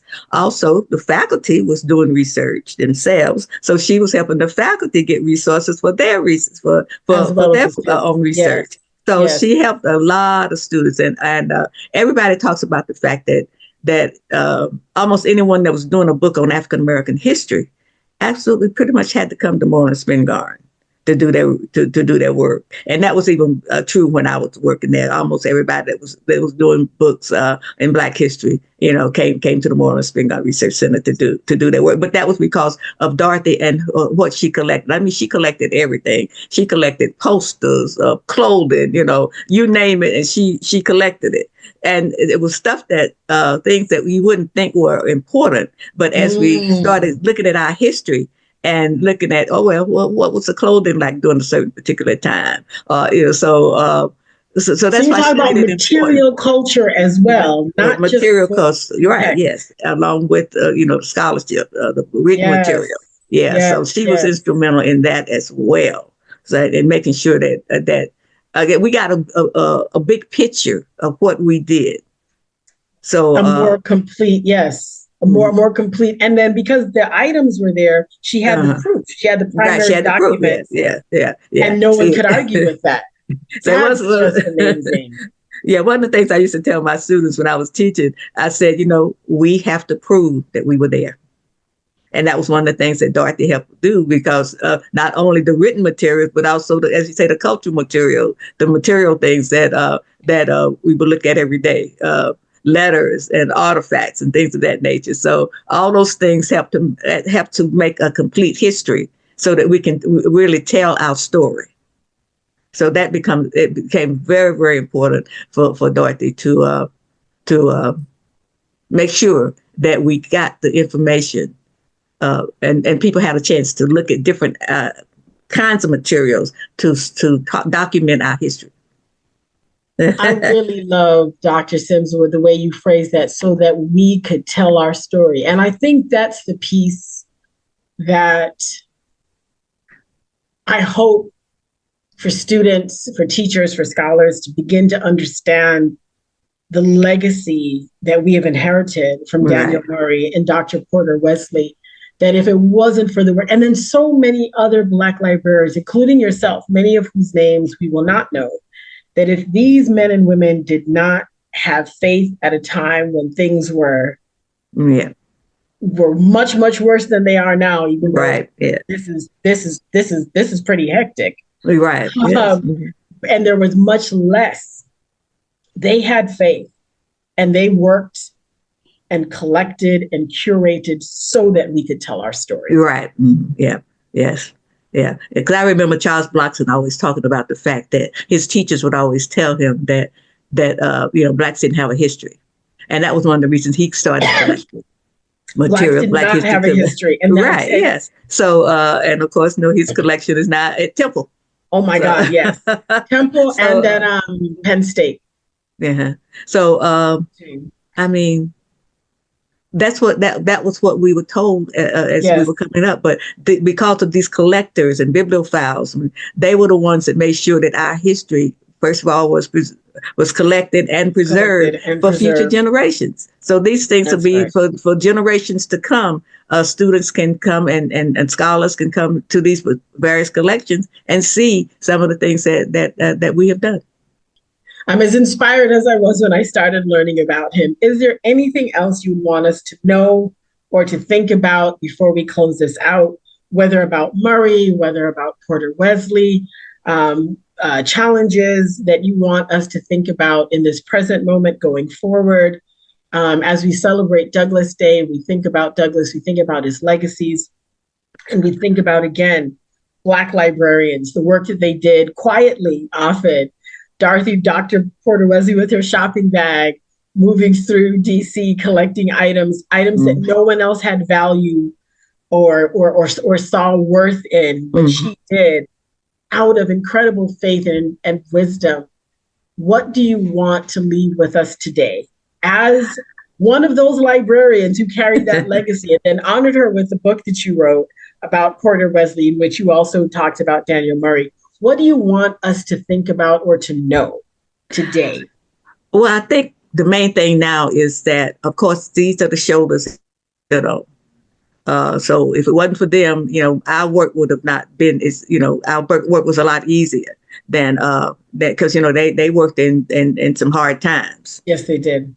So it was just, the shoulders that now we stand on, and also the different projects that are going on all across the country,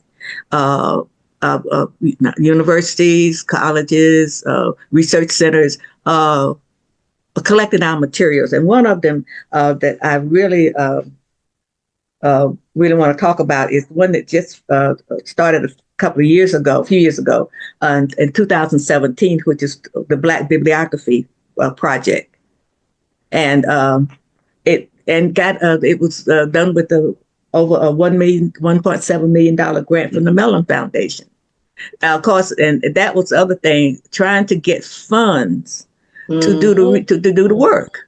So this is a digital collection. So it's a web-based bibliography of major African American authors.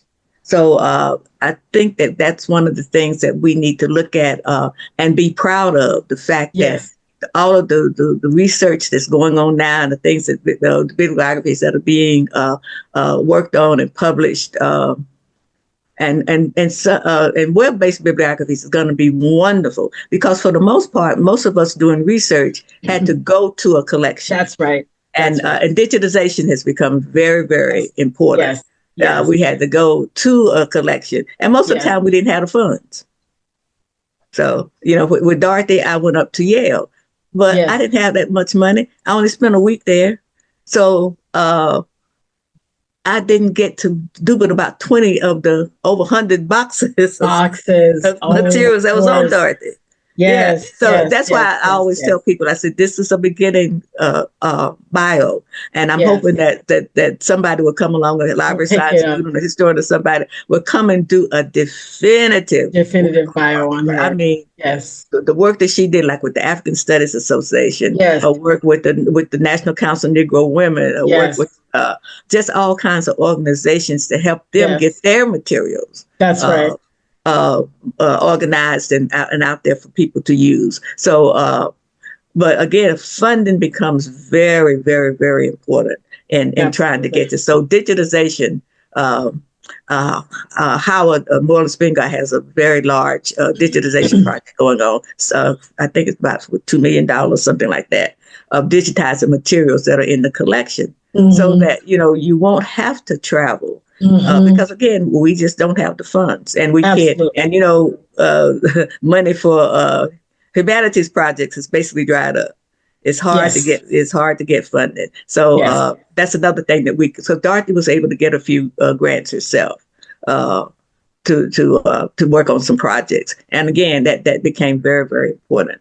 Absolutely. As we look at the projects that are going on now that's documenting our history. Yes, yes. I love that. I'm familiar with the Black Bibliographies Project and the work that they've done, and would definitely encourage anyone who has not checked them out, check them out. Their work is amazing. There are other, as Dr. Simswood has said, there are other Black DH projects that are doing great work and that give you access digitally, which is the whole point of celebrating Douglas Day, because what we're able to do, and this year, as we all know, we have a curated selection of texts that come out of Daniel Murray's initial collection that became the foundation of the LOC's collection that we are transcribing. And when they are fully transcribed, which is what we're all doing today, then everyone anywhere will be able to have access, and they won't have to go to Washington, D.C. and be in the reading room at the Library of Congress, but they can actually just do this research, or they can just read these materials on their own, on their computer, on their phone, on their tablet, however they want to access them. Teachers will be able to teach these materials without having to, again, take the money and time to go to this one library or go to this one historic association, try to make a copy and do all of these things. We do these transcribing initiatives in order to level the playing field for access. Right. This is something that is critical to our work at Douglas Day. So thank you so much, Dr. Simswood, for sharing your wisdom with us, telling us about these incredible Black heroes of not just librarianship, but knowledge, but of faith, wisdom, on whose shoulders we stand, so that we can indeed tell our own stories. Right. I thank you enough. And I thank you for having me, and I wish you all the best with your project that you're working on. Thank you. Thank you. Blessings on you. Thank you so much. Welcome back. We really hope you enjoyed listening to that interview with Dr. Janet Simswood. Thank you again, Dr. Simswood, for taking the time and being so generous with your knowledge and with your wisdom. I think that Jim has some really exciting news that I'm a little nervous about, but I'm going to let him tell us what his update is. Jim? Well, if the lesson from talking about the history of libraries and archives is that spending money on the infrastructure matters for our cultural heritage, then we today can be very grateful for the folks at By the People and their IT department. We believe that we have identified the problems that were causing the network traffic. And when I say we, it's really they. Right. And so they've done some toggling, they've done some turning of the knobs and pressing of the buttons, and we believe that folks should have full access now back into the system. We're getting reports that it's happening slowly. Intermittent access might still be in the network for another couple of minutes, but we think everything is back in good shape. So we want to encourage folks to come back from your short siesta and to get back to reviewing and transcribing. We are about halfway. We are breaking records, even with the slowdown. We are breaking records for any transcribe-a-thon that we have ever seen before. You are making history at a rate we have literally never seen before. So grab your cupcakes, grab a napkin, sit back to your keyboards if you would. and get back to transcribing. We have plenty left to go. We are now about halfway through the African American Perspectives in Print collection at the Library of Congress. So we are going to adjust our schedule a little bit more, and we're going to, I think now, go to an intermission. We're going to allow you to get back to listening to the playlist on Spotify for our Douglas Day program, get back to talking with each other, to get back to transcribing. And we will convene again at 2:45 Eastern to announce highlights from social media, and our judges team over there in the corner of the room are working fiercely away to judge the very, very competitive competition this year for Douglas Day's Bake Off. So get your cake contests in the next, let's say, 15 minutes or so that we can count you for today's prizes and announcements. And yes, there are prizes, and yes, there literally is a team in the corner rapidly going through scoring and marking, and we are looking forward to sharing those results with you. And we need you guys to send us the slides too. We'll work on that later. That'll come. For now, we will be back at 2:45 p.m. Eastern. That's about 35 minutes from now for some announcements and to celebrate more of your wonderful accomplishments. Happy Douglas Day. Happy Douglas Day. Looking forward to seeing you guys soon. Thanks so much.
welcome back. Thank you so much for sticking with us. We know that it's been a little uneven, and that's just because you guys are so amazing and fabulous.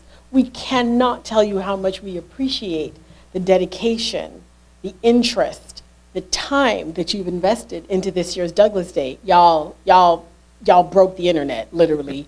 And I can't ever tell a time I've been more happy about something going wrong in response to that level of enthusiasm and participation. So thank you, stick with us. The issues are slowly being resolved.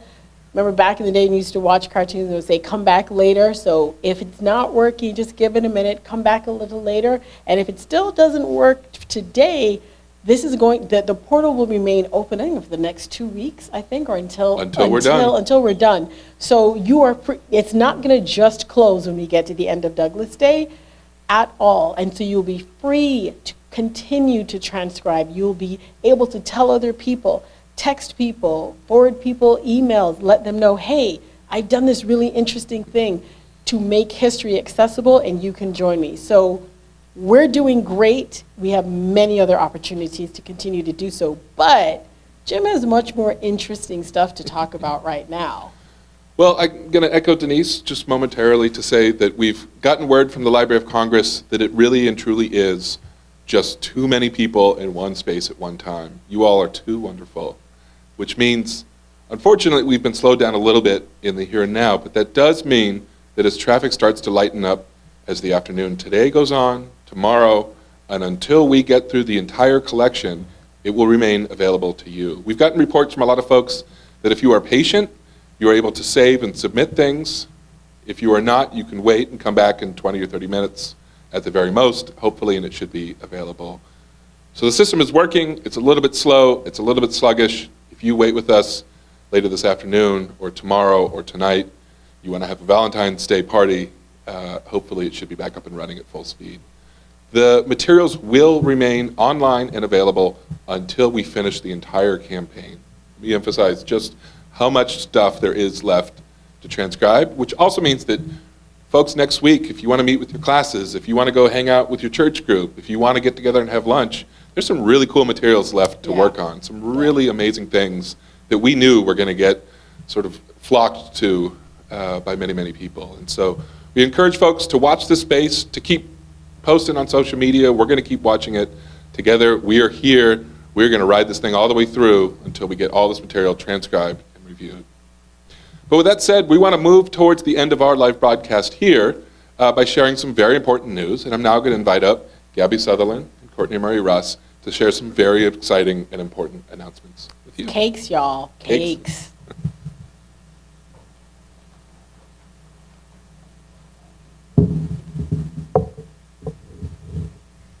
Hi, everyone. Courtney, you want to give us some updates? Yes, and we just want to reiterate a lot that Jim and Denise just said. We want to share a little bit about what we were able to accomplish today. And this is just a snapshot of like the first hour before we broke the internet, literally. And so we were able to get over 686 pages together. And then we also were able to get, along with that, we have 476 in progress, and there's more to review and more that needs to be started. So please continue going for the rest of the weeks that we need to transcribe this. So now on with our highlights. Gabby? All right. There's been a lot of exciting activity on social media. Sarah from Iowa shared some historians who were having some donuts and transcribing this morning. An incredible group at Howard is busy transcribing. Yes, and Dee Dee Baldwin at Mississippi State University, Jennifer with the Newberry Library having wonderful events with stickers and community. Over at Rutgers, we have a lot of people, a really delicious looking cake, which is really exciting. I wish we could have a bite. Amanda LaCastro at Swarthmore, a really great friend. She also looks like she's having a great event today. And some things happening on our Instagram. We had Lehigh and University of Maryland and a whole lot of people sharing the importance of Douglas Day. So thank you for coming out. All right, almost the moment you've been waiting for. We're excited to share some bake-off updates. These ones look really exciting. This brownie root beer spice cake. I know that you were saying you weren't happy with the looks, but that sounds really delicious. Sounds tasty. Thank you. And we have Chris, who has been a part of the Douglas Day team and the Bake Off for years now, coming in strong with another strong submission. Thank you, Chris. Juwan, who is beloved by all of us here at Center for Black Digital Research, Hi, with her Juwan. cheesecake, and other people at the Hopewell Branch Library with some interesting books and cakes. All right, Hannah, another contributor, a regular contributor to the Bake Off, always ready to impress. A beautiful looking lemon meringue and pistachio cake. We also have Dr. Katie Warzak with a beautiful cake, very festive. Yes, and coming from our other social media platforms, we got other Douglas Day cakes, we got books, we got cupcakes with the stickers on it. Thank you for your creativity. All right, a couple more. We have a beautiful angel cake. We have some cupcakes, and ooh, is that a brownie cake down there from Caroline? That looks really, really great. And okay, Courtney, are you ready? Our winners. We got a lot of winners this year. The competition was hot. It was very hard to choose. You're all winners in our eyes. All right, so coming first up, our winner from Swarthmore College. They always are coming with the hot designs, and they have the Makerspace laser cut cookie cakes this year. So congratulations to y'all. So beautiful. We were blown away. Our second winner comes from Lehigh University's library. They have an amazing graph with some transcription data on there. Really, really cool. Amazing. Speaking and nerdery, it's great. I know. University of Arizona with the North Star, the Starry Sky theme cake. We loved it. Thank you. Westfield State University, this looked beautiful, chocolate-covered strawberries, so perfect for celebrating Valentine's Day and Douglas. And you know we got to shout out the kids. Happy Valley Elementary Schools, again, coming in strong this year. Thank you for your awesome submission. Happy Valley is kind of a cake contest dynasty. Yes. They always come strong. Second year.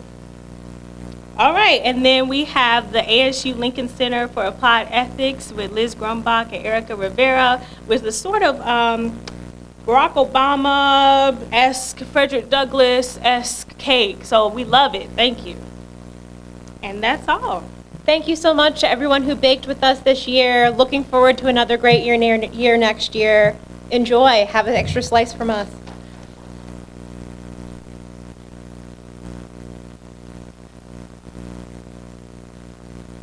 All right, congratulations to all of our winners today. Truly, this is an extraordinary competition. For me, I think it might be my favorite part of Douglas Day every year. And I don't even get to eat half these cakes. No, or many. You know, let's work on that next year. How about? So we would like to end by saying many, many thank yous to many, many different people. Just a few of whom you have heard from today. On our slide here, you see just a list of some of our Douglas Day speakers. We want to particularly thank Dr. Carla Hayden, Yes. Donald Tinsley, Andre Johnson, Clay Colmon, folks here that you've heard from at the Center for Black Digital Research, as well as Gregorio, as well as Dr. Janet Sims Wood. We are always blessed by so many people sharing their stories, making these histories really feel alive, as we really know that they are and continue to be. So thank you to all of our Douglas Day speakers. We also want to say a thank you on our next slide to the Be Heard interpreters that you've been seeing. Give it up for them. Especially Ramel, especially all the folks in the mix, carrying the culture, bringing it to you, helping to make this accessible to as many people as possible, and really holding it down. We appreciate you. Be heard. We are here. We also wanted to say thank you to all the people who've been working really hard. I think we probably need to add some names from the IT department, folks who were trying to scramble. Library of Congress has been besieged by all of your love today, and these are just a few of the people that we want to thank you. And I want to especially point to the wonderful Lauren Algie at the Library of Congress, who's been working hard to put these materials together, working across teams.